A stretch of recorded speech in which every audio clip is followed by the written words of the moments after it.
Turma do propósito, e aí, meu amado irmão? Jeremias capítulo 48, um capítulo da Bíblia por dia, orar todos os dias e viver 2026 como se fosse o último ano das nossas vidas, são os objetivos do nosso grupo Propósito. Meu amado irmão, estamos na reta final. Jeremias tem apenas 52 capítulos, logo em seguida temos o livro de Lamentações, conforme combinado. Livros que têm 5 capítulos ou menos serão meditados em um só dia, e depois disso teremos a nossa live com sorteio de Bíblia de estudo. Não perca, meu irmão, esteja atento aí, continue firme no Grupo Propósito para terminarmos esse projeto no ano de 2026, chegar a 31 de dezembro e estar aqui meditando no último capítulo do livro de Apocalipse. Vai ser bênção e eu conto com você nessa jornada.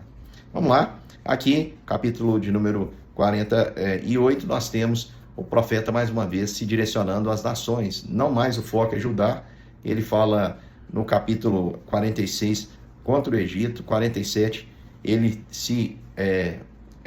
fala para os filisteus do que o Senhor iria fazer, e aqui no capítulo 48 ele vai falar a Moabe o que tem em comum essas nações: a arrogância, a autossuficiência, que é um atributo exclusivo de Deus. Portanto, quem se acha autossuficiente, quem acha que está livre de qualquer ataque, quem acha que é de fato invencível, que não precisa de nada, esse alguém está comprando uma briga com o próprio Deus, porque só Deus é autossuficiente.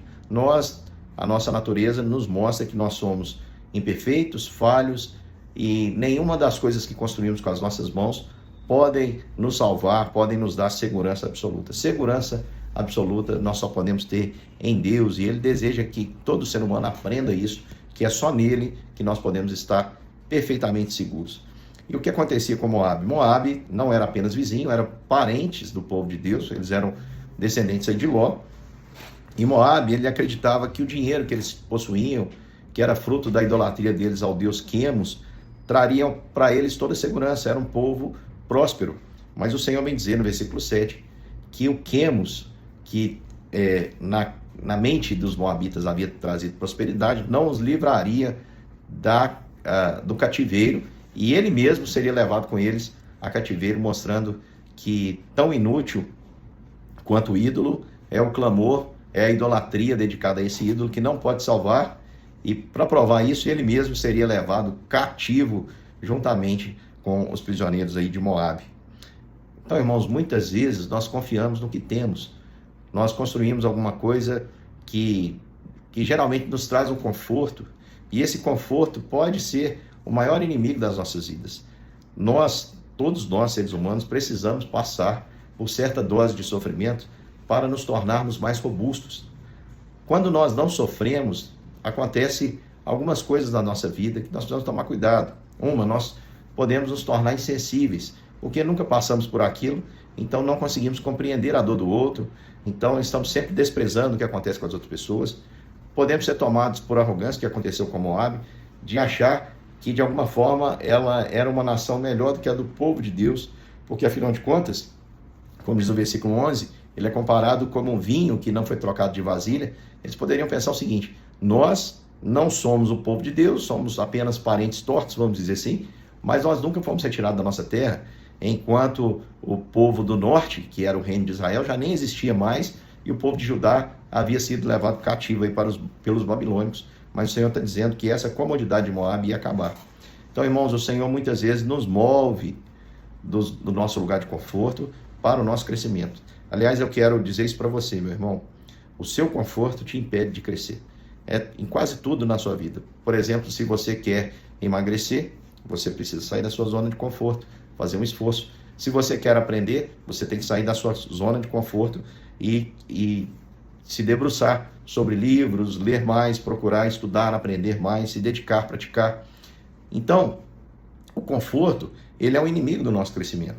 E Deus sabe disso. Na vida cristã, é necessário que a gente passe por provações para que a nossa provação, ela gere em nós aqueles sentimentos que nós precisamos, aquelas convicções que nós precisamos na nossa caminhada. Por exemplo, a Bíblia diz que a provação, ela vai produzir em nós perseverança. Perseverança é aquele sentimento de não parar, de continuar a todo custo. Afinal de contas, nós que vivemos pela fé, não estamos caminhando como os moabitas, confiados naquilo que nós temos. Porque se aquilo que nós temos, nós precisamos carregar, é ídolo, meu irmão. Eu já falei isso para você. Tudo aquilo que você tem e que você precisa carregar, mas ele não é capaz de te carregar sozinho, trata-se de um ídolo.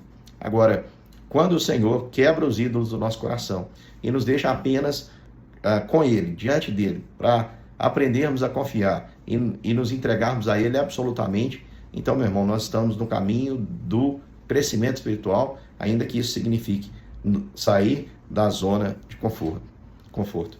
E o Senhor vai repreender Moabe. Por que vocês escarneceram do meu povo? Pois não foi Israel objeto de escárnio para ti, diz lá no versículo 27. Eu conheço a sua insolência, diz o Senhor. Moabe, ela se sentia superior ao próprio Deus. Nós temos aí a menção de que eles se rebelaram contra o Senhor. Nós jamais, irmãos, devemos achar que somos melhores que os outros. Jesus, certa vez, disse para os homens que estavam ali querendo saber sobre uma tragédia que havia acontecido. A torre de Siloé havia matado vários homens. E quando acontece uma tragédia, tem muita gente que fica perguntando, por que será que aconteceu essa tragédia? É quando você tem aqueles assuntos, né, da semana, um avião caiu, todo mundo quer saber por que o avião caiu, e tem alguns cristãos que inventam uma historinha, caiu porque nesse avião estava um homem assim, o avião caiu num lugar para atingir um alvo específico, como se fosse conseguir entender a mente de Deus. E Jesus disse, olha, o que aconteceu com esses homens não é diferente do que pode acontecer com vocês se vocês não se arrependerem. Então preste atenção, meu irmão. Moabe escarnecia de Jerusalém pelo que havia acontecido, e isso levou a altivez seu coração, achando que eles eram de alguma maneira melhor. Então amanhã pode ser o seu inimigo, alguém que te persegue. Se ele, meu irmão, receber o juízo de Deus, não diga bem feito. A Bíblia diz para não fazermos isso. Não comemore, não sinta que ele merece mais do que você, porque todos nós pecamos e carecemos da misericórdia e da glória de Deus. Então, tenha temor no seu coração. Entenda que para você cair, precisa apenas estar em pé. E o profeta entendeu isso muito bem. Apesar da arrogância de Moabe, o profeta chora. O meu coração clama por Moabe como flauta. E é lógico que esse também era o sentimento de Deus. Deus não tem prazer na morte do ímpio. E no final a promessa. O Senhor promete que vai mudar a sorte de Moabe nos últimos dias. Então, meu irmão, quero fazer algumas aplicações aqui à sua vida rapidamente. Primeiro, não confie no seu portfólio, não confie nas suas habilidades físicas e intelectuais, ou mesmo naquilo que você tem, porque nada disso pode realmente produzir segurança. A Bíblia diz para que o rico, para que ele se glorie na sua insignificância. Nós, meus irmãos, vivemos e somos chamados para viver por fé, como se nada possuíssemos, como se nada tivéssemos, e andássemos confiados apenas no Senhor. Se temos esse sentimento, aí nós podemos ter o que for, podemos estar em qualquer cargo, podemos estar em qualquer contexto. Meu irmão, nada nos derruba, porque não estamos confiados naquilo que vemos, nem vivendo por aquilo que vemos, ou tocamos, ou carregamos, mas confiados no Senhor, que nos chama a viver pela fé. Não escarneça do seu irmão quando ele for afligido. Não escarneça. Pode até ser que ele tenha procurado com as próprias mãos isso, pode até que o seu coração seja tentado, lá dentro você comemore, você celebre algo que está acontecendo, porque você vê que é justiça e não... E o seu sentimento, o seu pensamento pode estar completamente certo. Agora não cabe nós, irmãos, nos alegrarmos nesse sentido e dizer bem feito e nos portarmos como se melhor do que os outros fôssemos. Quando isso acontece, nós precisamos vigiar para que nós não venhamos cair como esses que caíram e receberam o juízo.